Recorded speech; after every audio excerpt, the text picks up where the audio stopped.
Hello, I'm Steve Crivello. For decades now, I have been asked about my diving gear.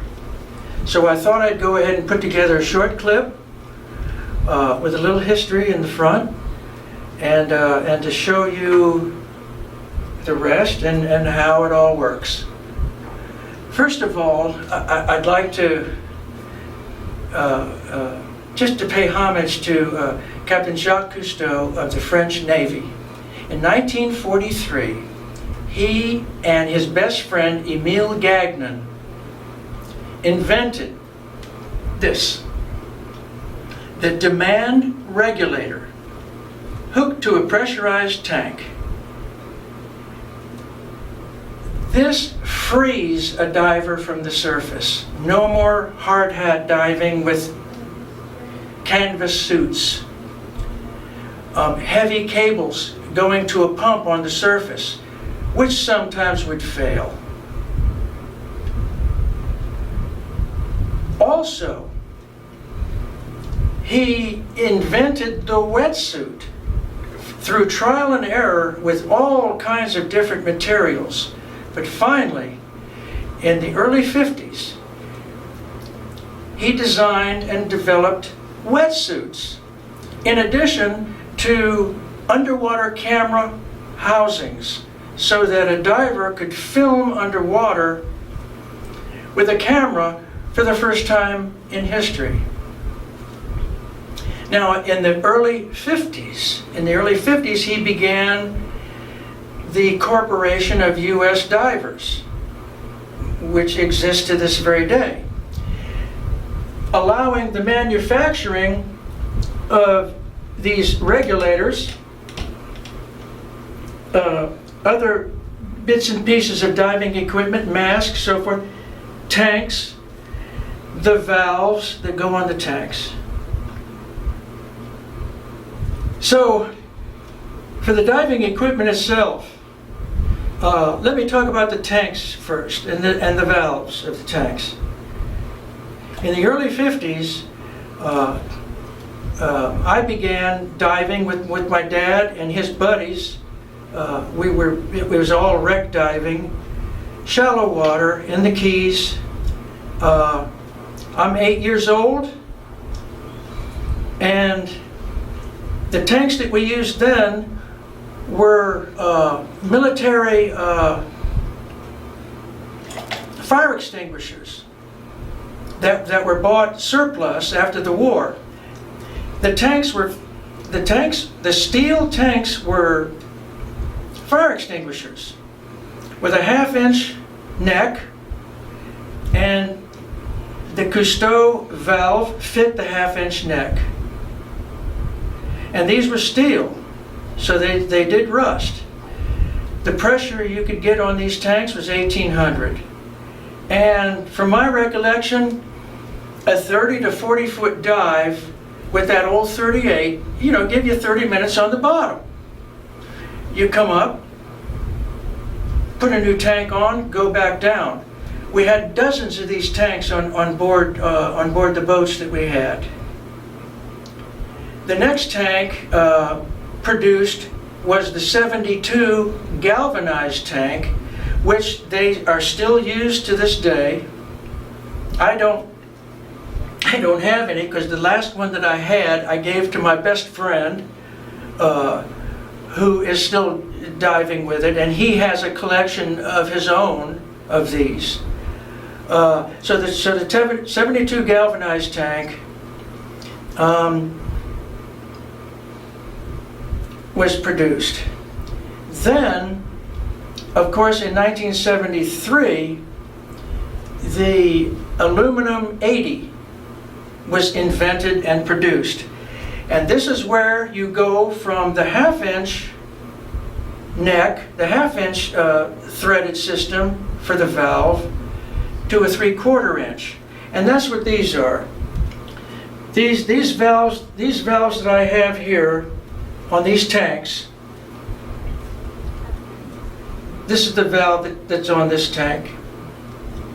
And this valve, which is for my twins, Those are all 3/4 inch. You could say that they're modern valves because because they were more recently produced.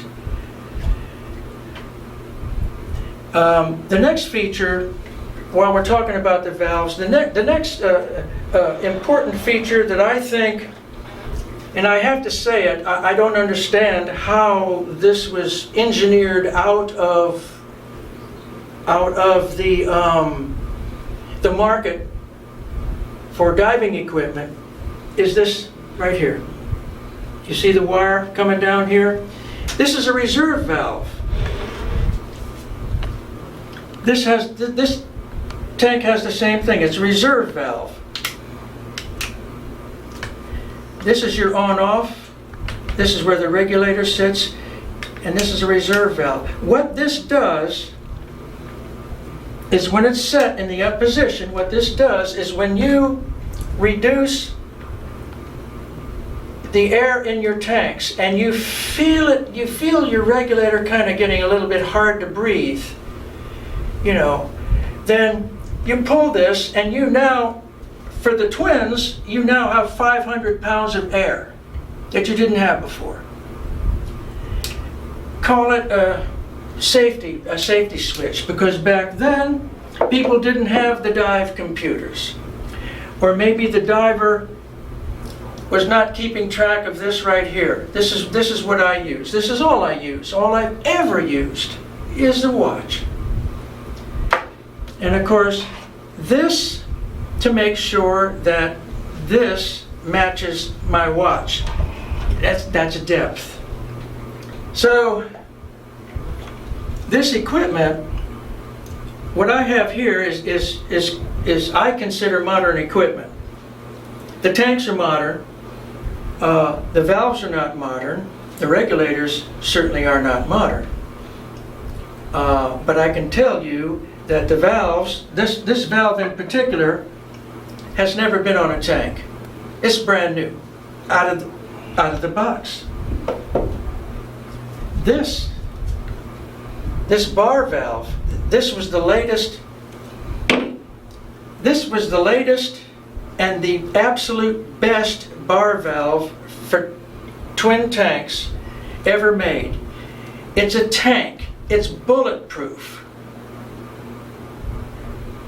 It's solid brass, chromed. And what I wanted to, before I get off of the tanks and the valves, I'd like to say that in the 1950s, I got this regulator in 1956. I think I would have been 9 years old. I would have been 9 years old. I got this regulator as a present, even though I'd been using others. At this point in time, in 1956, this was the only regulator available, right here, the Mistral.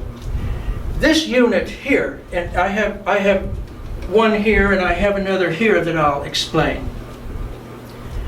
These came out in 71. These models that I have, I think, are 1971. Of course, I want to point out at this point that what you're seeing is absolutely brand new. These hoses, the mouthpieces, the valves inside the mouthpieces. It's silicone rubber. It's brand new. All of the rubber parts inside these regulators has been replaced with silicone rubber. These regulators here will be going underwater with somebody long after I'm up there. The maintenance on these, because of the silicone rubber innards, has dropped dramatically, because those were the things that basically wore out on these regulators, especially if they weren't maintained, especially if they were left on the deck of a boat after a dive on the deck of a boat. It's 90 degrees outside, sun coming down. These hoses were rubber then, and you can see how both the inside and the outside of the regulators would decay, causing maintenance. These regulators, of course, I inspect them. I do my own inspecting on my regulators and tuning when I need to. So the point here being is that they are just as viable and safe a system as you can get. I've been diving with these things for most of my life. I started out diving at 8 years old. I'm 76 now, and this guy's still with me. I've had these two for as long as I can remember, but I maintain them. Thankfully, parts for these can be gotten in several places. You have to look, but there are the silicone parts available, and there's also the mechanical parts available. The mechanical parts of these regulators are so unbelievably simple. If you've ever taken apart your single hose regulator, if you've ever looked inside, it's a pretty simple thing.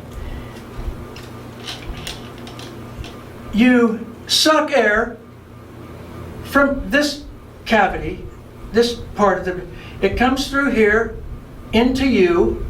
You exhale, it goes back into the mouthpiece, comes out here, and exits through these holes, the air holes here. And that's all there is to it. When you suck air in, it depresses a diaphragm, a silicone diaphragm here, which is practically about as big as the unit itself. That puts a little pressure on a lever, and that lever opens a valve, and that valve allows a little bit of air out of your tank into that chamber. And that's the air that you breathe. And when you exhale it, it's all over again. Take another breath. It takes a little air out of your tank, and that's simple. The single hose regulator, by comparison, you have, it's the same system basically, except it's just a different design. You have a first stage that's connected to the tank, and then you have a second stage that's connected to your mouth. These guys here, you have first and second stages right here in one unit. You don't have bubbles going up around your head, face, whatever. The bubbles are behind your head. And I also like the fact that it's quiet. You don't hear that gurgling, and you don't feel that on your face.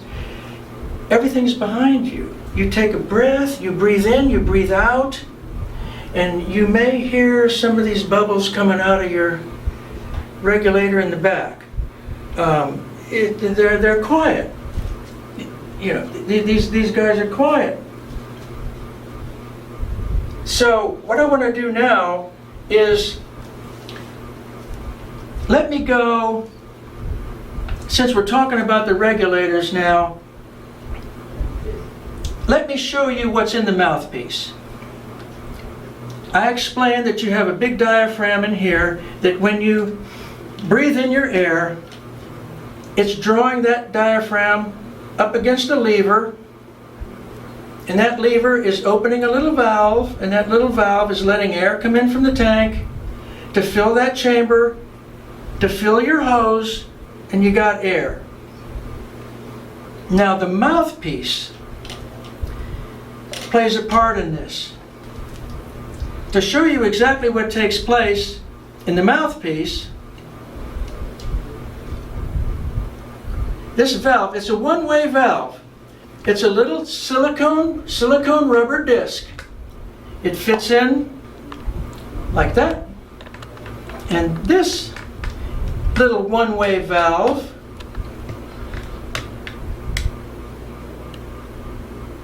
Fits into your exhaust. This is intake, this is exhaust.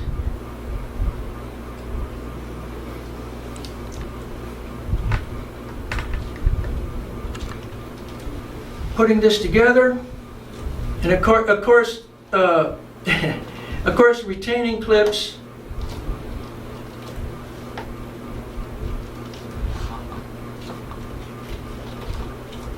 Of course, you have retaining clips here, naturally, like you see here. So that prevents your hoses from filling with water. As you inhale and exhale, that prevents any water from backing up into your exhaust side, and also, of course, prevents any water from backing up into this side. These one-way valves here in the mouthpiece.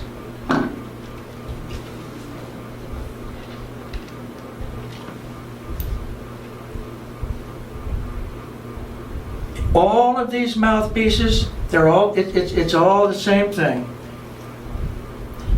Air intake, air exhaust, air intake, air exhaust. And you can see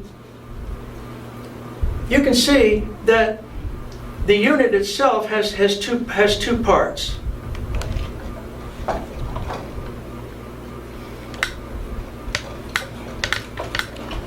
Can better express it maybe with this one. This, you can see this is the exhaust cavity, and this is the intake cavity. Now, this regulator here, I have it rigged. I have this regulator rigged for hookah diving. You notice that if I were to connect this regulator to a tank, there's the connection for the valve. This regulator also has that low pressure port right here, just like these other, like the DAs do. This regulator does not. This is the granddaddy of all of them, and you could say that these regulators here are simply an upgrade to this one. This port was put in here initially so it could be used as a hookah system. You have a low pressure hose that connects to the surface. At 30 feet, 35 feet, you can spend the day on the bottom with this regulator right here.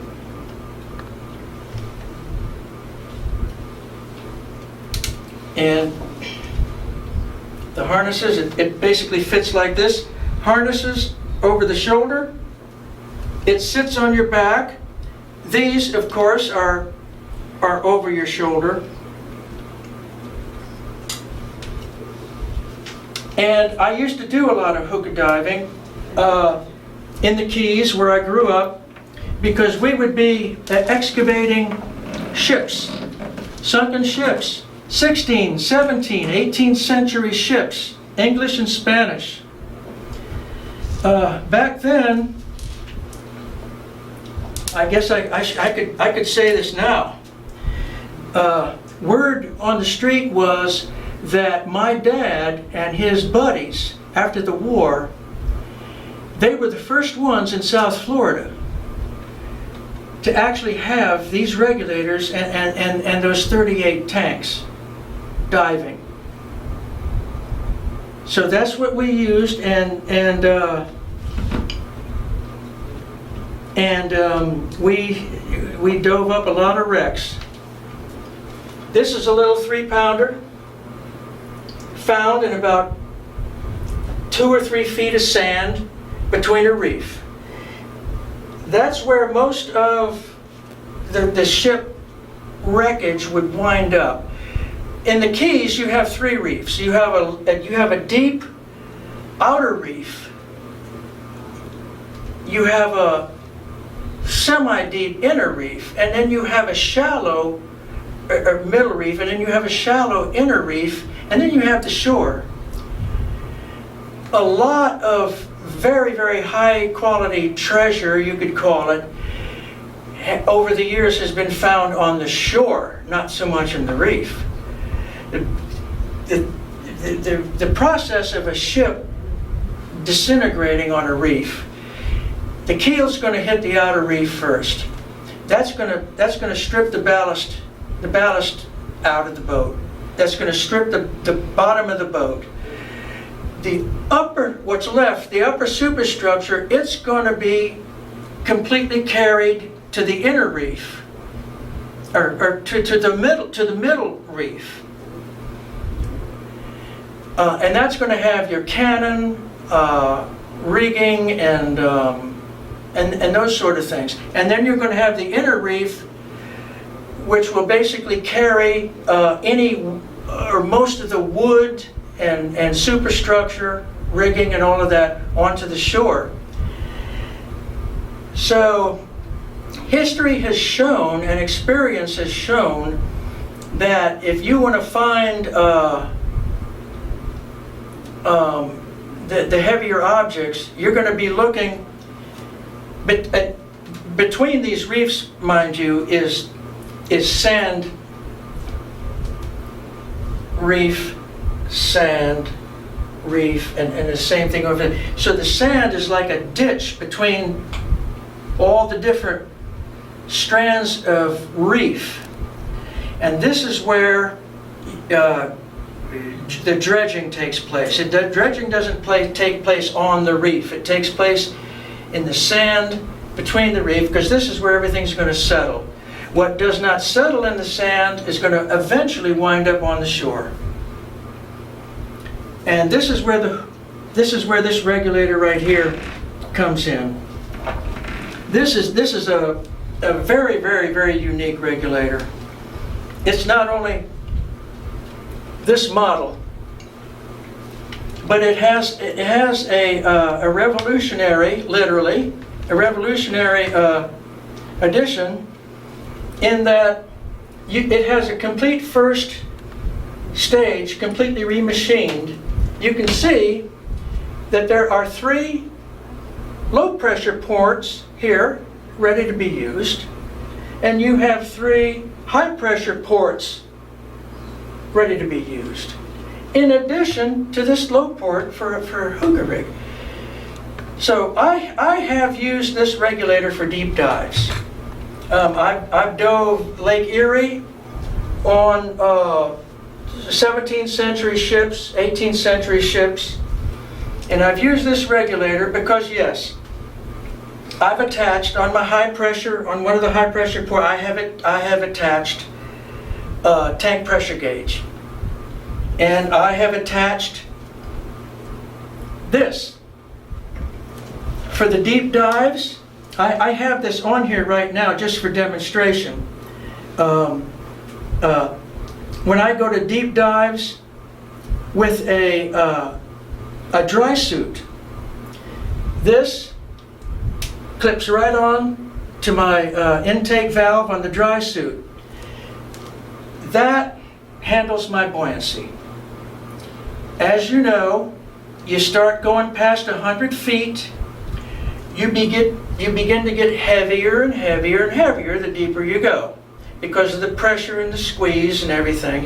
Even though you're using air out, the squeeze is more than what you're breathing, so you're going to wind up getting heavier as you go down. So you have to have some kind of buoyancy if you think you're going to want to get back to the surface again. So this was used for that purpose. That's why I have put it on this regulator here to connect to a dry suit.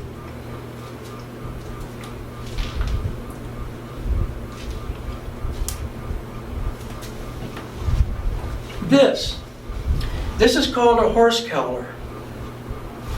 I have it rigged right now.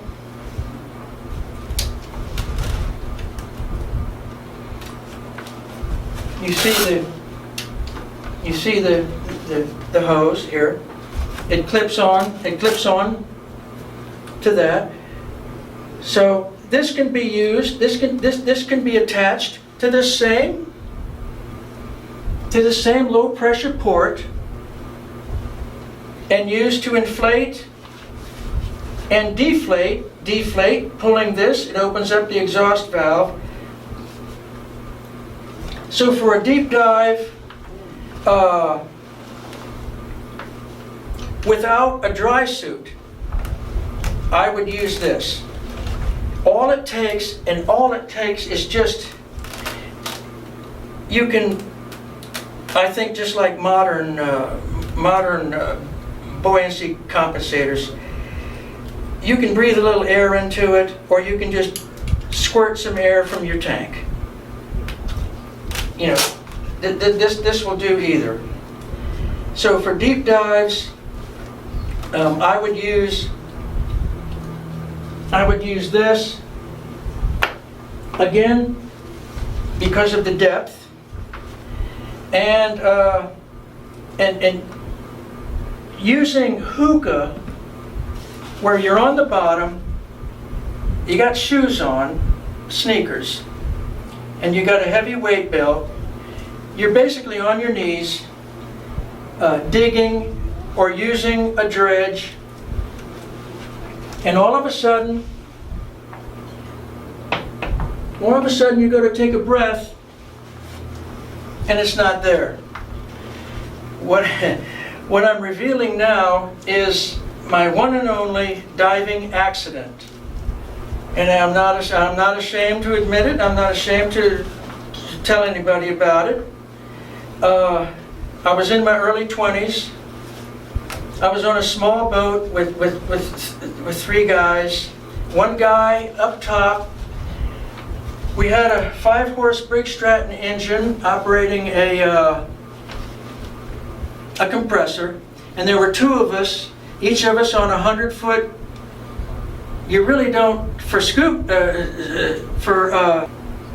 hookah diving, you really don't want to go down with any more than a 100-foot line, air hose, because it's really too much. And the advantage of hookah diving is that if you're working wrecks, and that's basically all my diving.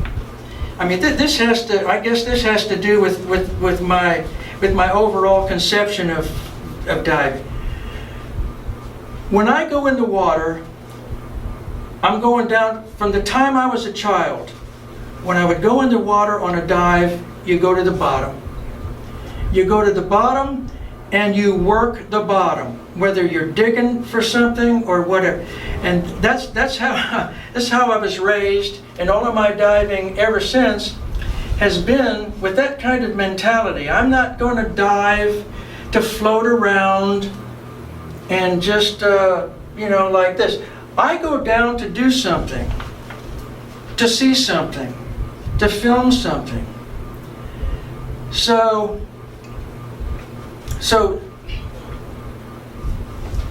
when we were down there and the air shut off because our friend didn't pay attention, and the compressor ran out, or the Briggs Stratton ran out of gas. I mean, it had gas for like 45 minutes or something. He didn't fill it, so I've got tennis shoes on, I've got a heavy weight belt, so does the other guy, and I have this regulator. It's heavy, and so trying to get up to the surface after getting rid of the weight belt, even though we were like 35 feet, trying to get up to the boat, which we could see, I couldn't reach the hose to pull on the hose to try to get up. I was swimming, carrying the weight of the hose and tennis shoes on, and that was it. And that was it. I couldn't extract my case from the harness, from this harness, from that. on my back. And we both made it up. And I can tell you that that when you're out of air, that is about the most terrifying feeling that I've ever had in my life. Not being able, knowing I could not take that next breath, because if I did, it would be my last breath. And what we both did was we just, we were tough. I mean, 21 years old, 20 years old, whatever I was strong and I was tough. We both made it to the surface, and that taught me a lesson. After that, my hookah diving included this and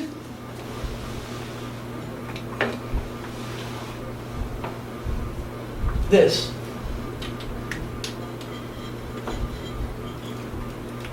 Six cubic inch from 30, 40 feet. I have maybe 4 minutes of air, 5 minutes of air, something like that out of this thing. But this was carried, strapped on up front here somewhere, hanging down, and I had the I had the vest on. So I could breathe with this. I could pipe some air into the vest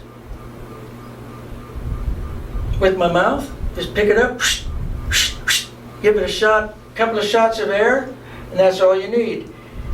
So that incident never ever happened again, but all of my hookah diving, and I have done a lot of hookah diving on wrecks. That's really the most efficient. Once you find a wreck and you're swimming around on it and everything, then you need to stop and you need to start digging and paying attention to certain areas and such. I have done what I call a lot of blackwater diving. Rivers in North Carolina, rivers in Virginia. I have dove on so many Civil War wrecks over the years. Ironclads. I have dove on several ironclads. Some of them are practically just almost good as new. These are freshwater dives, but the water's black. And so you don't see anything, you're just feeling. And so I would always have that gear on right there in terms of the hookah diving.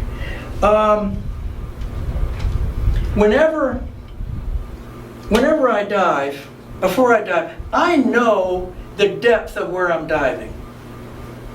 That's another thing, as opposed to, well, let's go for a swim type of thing. No. When I go underwater, I'm going to the bottom. I have always done that, and that's my way of diving. I want to go to the bottom first, and then look around and such. So I always know the depth of a dive before I make the depth of the dive. I don't need to. I don't need the computers. I don't know that. I know exactly how much air I use at a certain depth, and I adhere to the the tables, the U.S. dive tables, U.S. Navy dive tables. As far as repetitive dives are concerned, I'll look at this if I'm going to make repetitive dives. If the water's deep enough, if it's 30 feet or so, then it's not necessary. So, a depth gauge. Once in a while, I'll use it in in the Great Lakes, I used my depth gauge probably more than any other place. And the depth gauge in my watch, that's all I need. That's all I need. So as far as accidents, that's the only accident I've had. Equipment failure, nothing, never, nothing. You do have to take care of these guys. For those of you that are diving with this gear, know that you have all the internal parts of these available, including the hook, everything. You just look for it. And care. Saltwater diving with these rigs, when you come home, have a tub. Fill the tub with baby shampoo.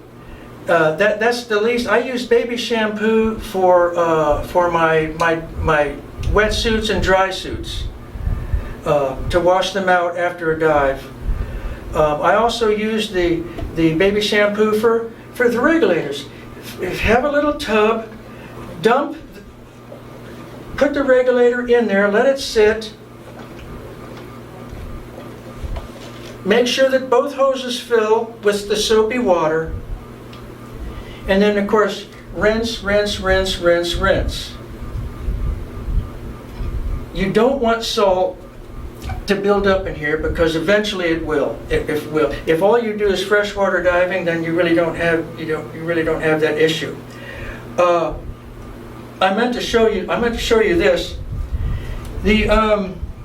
Along with the dry suit that I used to wear, and especially the river diving, the blackwater diving I did, which was with a dry suit, 7 mil dry suit. You know, it was crazy. But this full face mask here, I used it because you're talking about ice water, diving in ice water. This would cover the whole face, and this, you know, I would get this, the mouthpiece put in here, and so this would all be one piece. The mask and the regulator and everything, you put it all in one piece.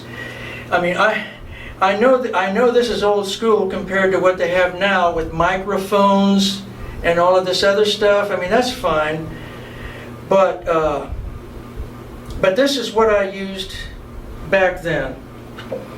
So you know, I'm still diving. You know, as long as I feel good and I can manage to get a tank on my back, you know, which so far I'm still able to do that. So, yeah, my diving has been everywhere. The last few years, I've been diving all the Florida Springs, and that takes me back. That takes me back. When I was a kid, when I was in high school, yeah, I grew up in Miami. Dinner Key Marina, as a matter of fact, in Coconut Grove, on a boat. I lived most of my life on a boat growing up. And when I was in high school, you know, I'd get together with some buddies, and whoever had the car, we'd all chip in and drive up to some of these springs here in Florida. And I mentioned this. It's got nothing to do with the gear, but we would dive these springs where sometimes a couple of them, we would have to hack our way through to get to them. And now these are, you know, huge parks. You know, so it's amazing. One story I want to tell is, you know that all of the sea hunt movies, a lot, I would say 3/4 of the sea hunt series was filmed in the Bahamas, and more so even in the Florida Springs, mainly Silver Springs. And Tarzan was filmed in the Silver River. So what we did one time is I remember they had just outlawed diving in Silver Springs. This is where the glass bottom boats would come. I think I'm safe to say this now. We found a way to hack our way into the Silver River. And now, mind you, we had to swim upriver to get to the Silver Springs Basin where the glass bottom boats were and all the tourists were and everything. We swam up there, and we're swimming around the bottom, and we're looking up, and these glass bottom boats are going over us. And the guy running the glass bottom boat, was going like that, and so we waved at everybody, and they're looking down, taking pictures at us on the bottom. So we went back the way we came a lot faster than it took us to get back up. We basically just drifted back. We knew they'd never find us. They'd never find us, because we'd parked the car in some bush and stuff and hacked our way to where we could get into the spring. And so yeah, that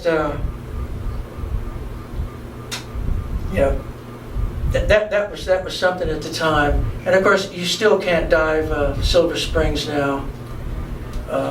But that's what I'm doing now. I'm diving the springs and going offshore with the man that's filming this right now is my diving buddy, and we're doing some offshore stuff and visiting the springs, which I never get tired of. So I think I'm going to leave it there. I hope I explained some things and brought some things to light to you, showing you the equipment, showing you basically how it works. Diving, I know PC and everything. I've never dove with a PC, except with my dad. I did some deep dives with my dad later. And and we had to have the PC for that, and some deep dives in the Great Lakes. I would the horse collar. Well, in the Great Lakes it was the dry suit, and that plugged in, and I had I could put some air in it, and the exhaust valve was on the left over here. So the dry suit was basically my buoyancy compensator, and the horse collar was the rest. So I hope you enjoyed the presentation, and let me know what you think of it. Thank you.